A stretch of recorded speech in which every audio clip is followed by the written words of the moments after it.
Il faut arrêter de chercher l'argent, clairement. C'est quelque chose que je vois beaucoup de gens faire, que j'entends beaucoup de gens dire, et pourtant c'est l'une des plus mauvaises décisions financières que vous puissiez prendre. Tous ceux que je connais qui cherchent l'argent, tous ceux que je connais qui courent après l'argent, n'en ont pas. Ou du moins, pas d'après ce qu'ils souhaiteraient. Parce qu'ils oublient simplement une règle financière très simple. L'argent n'est pas quelque chose après lequel on court. Il faut très bien retenir ça.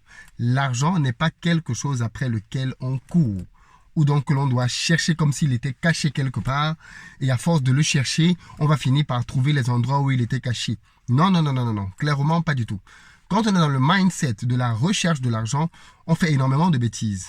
On est court-termiste parce qu'on cherche la première opportunité qui va nous permettre d'avoir le maximum possible. Et donc, généralement, ces opportunités-là n'existant pas, on se retrouve parfois à se compromettre, à tricher, à voler, parce qu'on pense que c'est ainsi que l'on va pouvoir parvenir à atteindre notre objectif qui est de pouvoir chercher de l'argent, le trouver le plus rapidement possible. En réalité, l'argent peut être assimilé à une femme qui a beaucoup d'atouts. Une femme qui a beaucoup d'atouts, une femme qui est très courtisée en général, c'est une femme qui est belle, qui a du charisme, qui a du charme, qui s'habille bien, qui est élégante, qui a beaucoup de choses pour plaire. Et ce que ça entraîne, c'est que parce qu'elle a ces attributs-là, eh bien, les hommes lui courent après, quoi. Les hommes veulent être avec elle, les hommes veulent sortir avec elle, les hommes lui font des propositions, parfois ils leur offrent des voitures, des maisons, tout ce que vous voulez, parce qu'elles sont attractives. Et c'est ça le mot. Attractive. En réalité, il faut se comporter de la même manière avec l'argent. Il faut attirer l'argent à soi. Il ne faut pas courir après l'argent. Il faut attirer l'argent à soi. Il faut devenir le type de personne qui attire l'argent.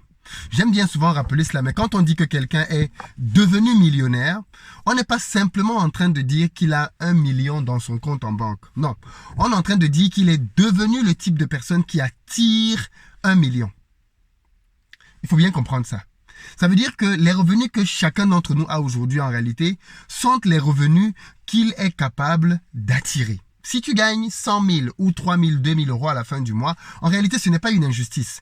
Ça veut simplement dire que ton niveau d'intelligence financière aujourd'hui te permet d'attirer à toi cette somme-là. Aussi simple que ça. Il n'y a pas de magie dedans ou de quoi que ce soit d'autre. Il y a par contre un principe qu'il faut comprendre. Et quand on l'a compris, eh bien, de manière quasiment magique, on commence à gagner beaucoup plus d'argent. Et ce principe-là, c'est justement celui de l'attraction de l'argent. Comment on fait donc pour attirer de l'argent? Comment on fait pour gagner davantage d'argent sans être à courir à gauche, à droite après l'argent? Eh bien, il faut comprendre simplement l'une des lois de l'argent qui consiste à savoir quel est le principe par lequel on acquiert l'argent. L'argent est quelque chose que l'on acquiert en échange d'un acte, d'un service, d'un produit que l'on délivre. Aussi simple que ça. Quand vous êtes salarié, vous délivrez votre temps et votre compétence. Et en contrepartie, vous avez de l'argent. Quand vous êtes entrepreneur, vous délivrez votre service ou votre prestation. En contrepartie, vous avez de l'argent. Mais quelle est la différence entre les deux? Le salarié, généralement, donne son énergie, donne son temps, donne tout ce qu'il a pour pouvoir satisfaire un client, fondamentalement, qui est la société pour laquelle il travaille. L'entrepreneur, en contrepartie, travaille pour pouvoir satisfaire plusieurs clients. Et comme il satisfait plusieurs clients, eh bien de fait, il a plusieurs sources de revenus. Donc fondamentalement, vous comprenez donc que l'attraction de l'argent réside en réalité dans le fait de se positionner comme quelqu'un qui résout des problèmes. Comme étant quelqu'un qui va apporter des solutions aux autres. Plus vous allez être quelqu'un qui apporte des solutions aux autres, et plus vous allez gagner de l'argent. Parce qu'en contrepartie des solutions que vous apportez, les gens vont vous payer. Aussi simple que ça. Et plus vous allez résoudre des problèmes, et plus vous allez gagner. D'ailleurs, à ce stade-là, il y a 3 stratégies possibles. L'une des stratégies peut être, je résous un petit problème, mais pour ça, pour pouvoir en vivre, je dois résoudre énormément de problèmes. Je dois impacter énormément de personnes. C'est par exemple le cas des stylos. Vous voyez, les stylos, ça coûte 1 €, 50 centimes, 100 francs. Vous vous dites bien que pour pouvoir en vivre, il faut que la société qui fabrique des stylos puisse en vendre des millions. Donc, il faut qu'elle touche des millions de personnes pour pouvoir en vivre. Pareil pour tous les business avec de très faibles marges.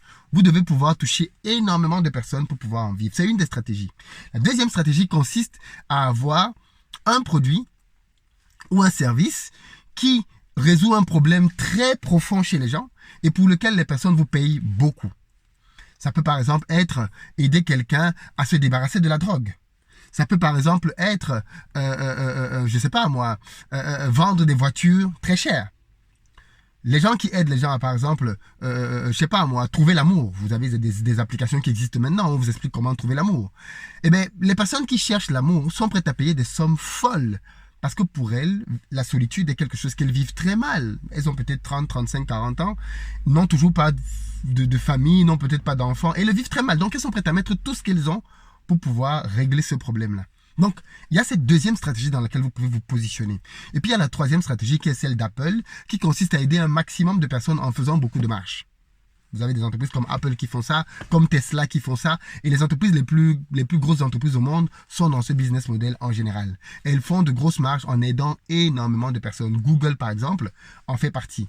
Il faut savoir que Google avait été racheté je sais pas si c'était dans les années 2000, je pense, à 1,8 milliard ou 1,9 milliard de dollars, à peu près. Google a été racheté à l'époque, à ce tarif-là.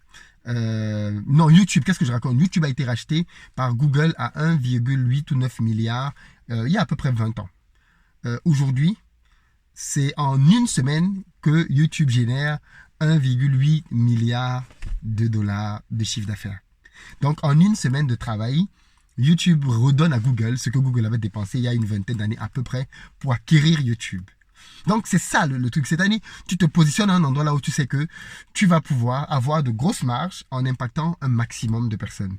Ça, c'est bien évidemment le must. Dans tous les cas, les trois stratégies que je te donne te permettent de te positionner. Elles te permettent de te positionner afin de savoir où est-ce que toi tu es. Où est-ce que tu te positionnes. Quel type d'attraction tu veux avoir. Et c'est le secret de l'argent en fait.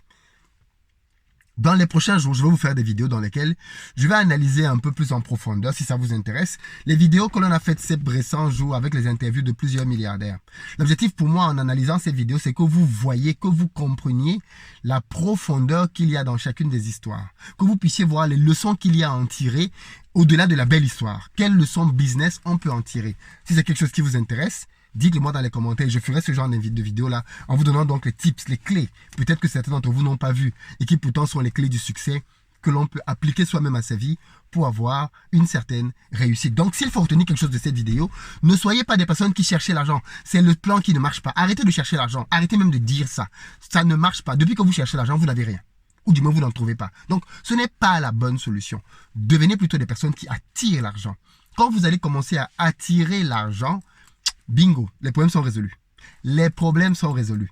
Dès que vous êtes dans le mindset de celui qui attire l'argent, vous comprenez que vous devez être quelqu'un qui est un chercheur de solutions, un apporteur de solutions, un facilitateur de la vie. Parce qu'en fait, un entrepreneur, fondamentalement, c'est ça. C'est quelqu'un qui résout un problème en apportant quelque chose de différent ou en améliorant l'existant.